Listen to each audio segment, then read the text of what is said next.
సమావేశాన్ని ముఖ్య ఉద్దేశం అనంతపురం నగరంలో అనంతపురం నగరపాలక సంస్థలో జరుగుతున్న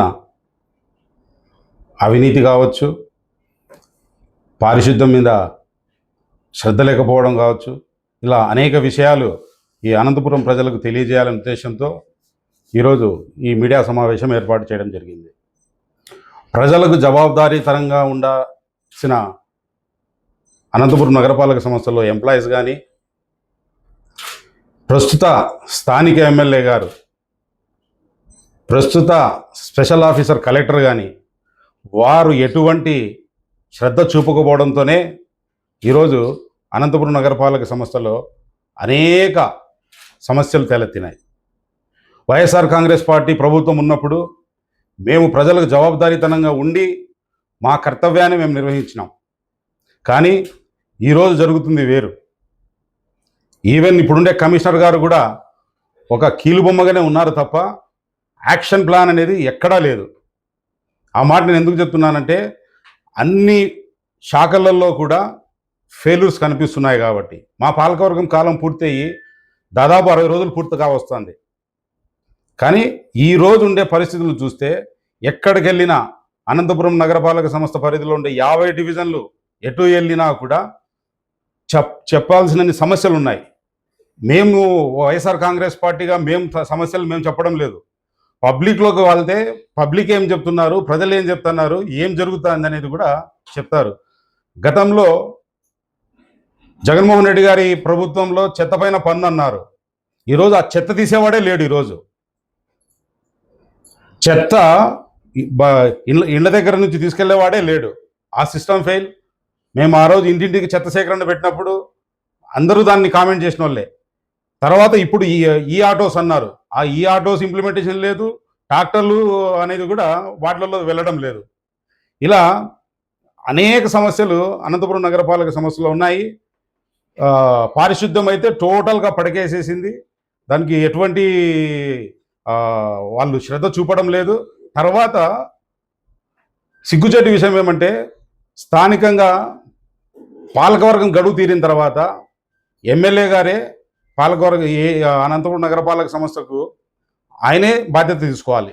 కలెక్టర్ పర్యవేక్షణలో మున్సిపల్ ఆఫీస్ ఉంది. కలెక్టర్ గారు కూడా ఈ రోజు కూడా ఒక్క విజిట్ కూడా చేయకపోవడం కూడా సిగ్గుచేటు.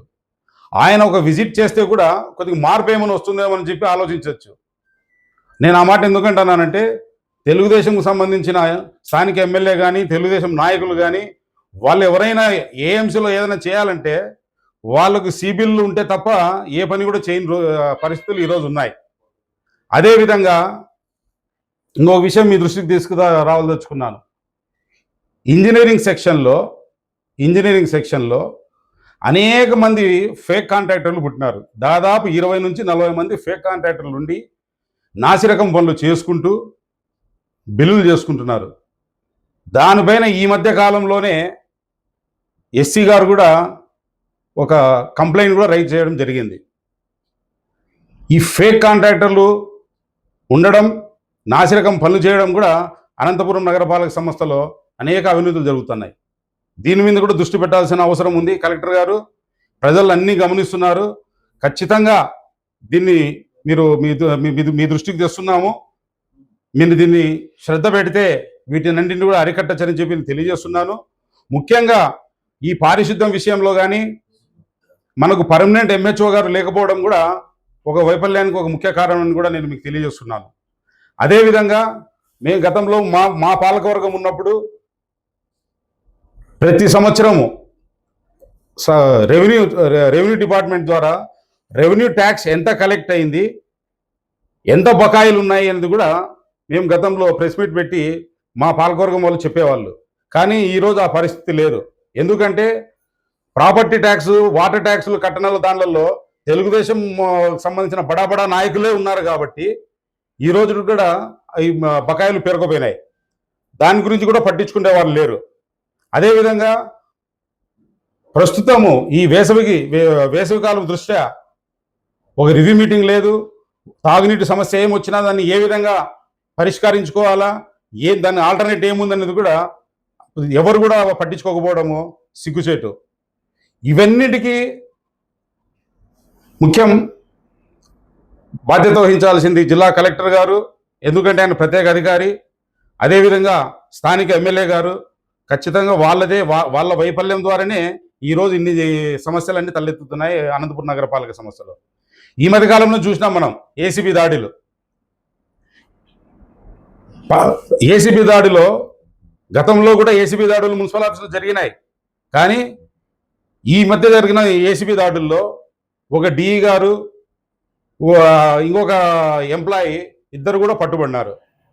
అంటే వీళ్ళకందరికీ ఆ ధైర్యం ఎక్కడి నుంచి వస్తుందంటే, ఏదో సామెత ఉంది చూడండి, యథా రాజా తథా ప్రజ అన్నట్టుగా.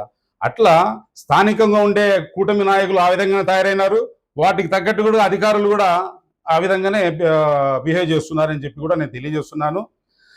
తర్వాత గతంలో వైఎస్ఆర్ కాంగ్రెస్ పార్టీ ప్రభుత్వంలో అనంత వెంకటరామరెడ్డి గారు ఎమ్మెల్యేగా ఉన్నప్పుడు మేము పారిశుద్ధ్యం విషయంలో ప్రత్యేక శ్రద్ధ తీసుకొని, కార్మికుల సంఖ్య అయితే ఏమి, 60 సంవత్సరాలకు రిటైర్డ్ అయిన వాళ్ళకి రీప్లేస్మెంట్ విషయంలో అయినా ఏమి, మేము ప్రత్యేక శ్రద్ధ తీసుకొని కార్మికుల సంఖ్య తగ్గకుండా చూసుకునే వాళ్ళం. కానీ ఇప్పుడు 60 సంవత్సరాలు ఉండే ఏ ఎంప్లాయ్ అయినా కూడా ఆటోమేటిక్గా ప్రభుత్వం తొలగిస్తుంది. తొలగించిన తర్వాత వాళ్ళని రీప్లేస్ చేసుకున్న బాధ్యత కూడా ఈ ప్రభుత్వంది, ఈ స్థానిక ఎమ్మెల్యేదే కదా.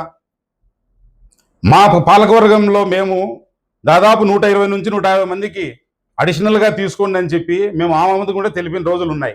కానీ ఈ రోజు కూడా అది ఇంప్లిమెంట్ కాలేదు. ఈ కార్మికుల సంఖ్య లేకపోవడం కూడా ఈ పారిశుద్ధ్యం ఫెయిల్యూర్ అయ్యే దాంట్లో ఒక రీజన్ అని చెప్పి నేను తెలియజేస్తున్నాను. ఖచ్చితంగా ఇదే విధంగా కొనసాగితే మేము మున్సిపల్ ఆఫీస్ దగ్గర కూడా పెద్ద ఎత్తున ధర్నా చేసి అనంతపురం నగరపాలక సంస్థలో మార్పు వచ్చేంత వరకు కూడా మేము పోరాడతాము. ఖచ్చితంగా రాబోయే కాలంలో జరిగే స్థానిక సంస్థల ఎన్నికల్లో వైఎస్ఆర్ కాంగ్రెస్ పార్టీకి సంబంధించిన అభ్యర్థులు, స్థానిక కార్పొరేటర్స్ గెలుస్తారు. మళ్ళీ పాలకవర్గం మేము కైవసం చేసుకుంటాము. మంచి పాలనను కూడా మేము అనంతపురం ప్రజలకు అందిస్తామని చెప్పి కూడా నేను తెలియజేస్తున్నాను. Thank you.